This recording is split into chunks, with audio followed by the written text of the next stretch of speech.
So I'm here at the Missouri State Penitentiary Museum. This is here in Jefferson City, Missouri. This museum costs $2. I'm gonna kind of just give you a walkthrough tour. It says, implementing changes. The inquiry led to dramatic changes at Missouri State Penitentiary. One key reform was expanding activities for inmates.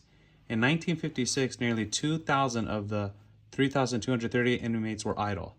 By 1957, only 300 men did not work. The state spent $1.5 million to rebuild the metal plant, the clothing factory, and the furniture repair, shoe, and tobacco factories. It began vocational training in auto mechanics, machine shop, and woodworking. By 1955, an inmate could receive a high school diploma, and it read Hawthorne School instead of prison. Okay. So then they have different pictures here. This says an inmate helped one of the many injured inmates to the hospital as highway patrol and prison security kept order. This was investigating different types of riots that were done here in the prison. There's just a lot of information here, but I'll give you kind of a walkthrough tour.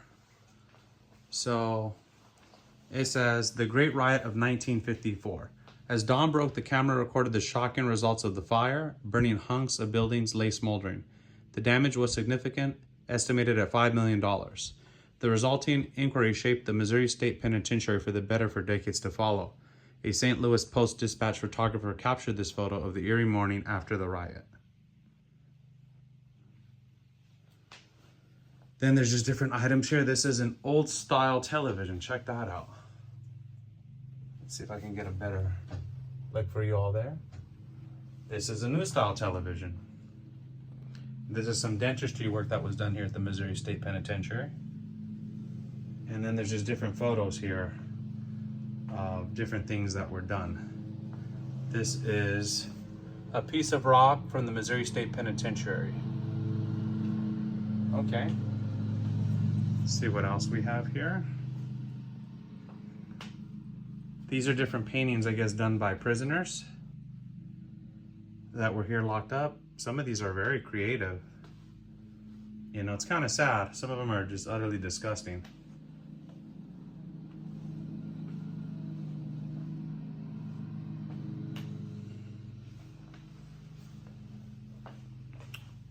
Clawfoot table, library style table made by inmates between 1900 and 1920 at Missouri State Penitentiary. This gentleman here, inmate Gary Reynolds, who became a master artist. Gary was a model inmate who died at the new JCC of illness. He was a favorite of both staff and other inmates. Okay, very talented. He did this artwork. It's a shame sometimes these guys just need to use that energy towards something positive, and they could have done a lot rather than doing evil. Rope and hook hatches and various weapons made and used by inmates, all considered contraband. So this is different types of contraband that was made here by prisoners. Check this out here. This is a diagram for a homemade pipe ladder was used for an escape attempt. The ladder had each piece numbered. The pieces were to be hidden in the suitcase. The diagram was found in the inmate's cell. Wow, check that out. Trying to escape. And this is more contraband that was found here. Look at some of these weapons. I mean, this could kill you.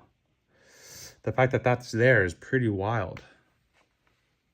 I could see that they make 4 different types of contraband. Wow, that's pretty wild. Oh, they created some of this stuff.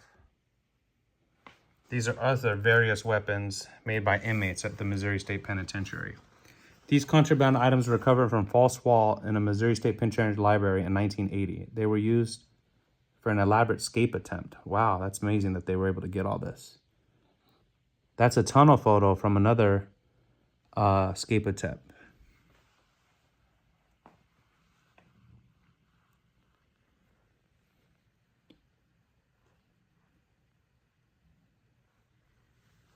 And here's more here. Look how they hide things. So it says, this book contains a fake pistol from a long-term offender who was very dangerous. He took a major and officer hostage.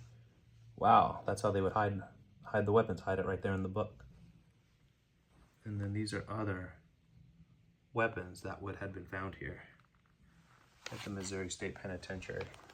yeah, so this is the first room, and I'm going to show you guys some of the others shortly here.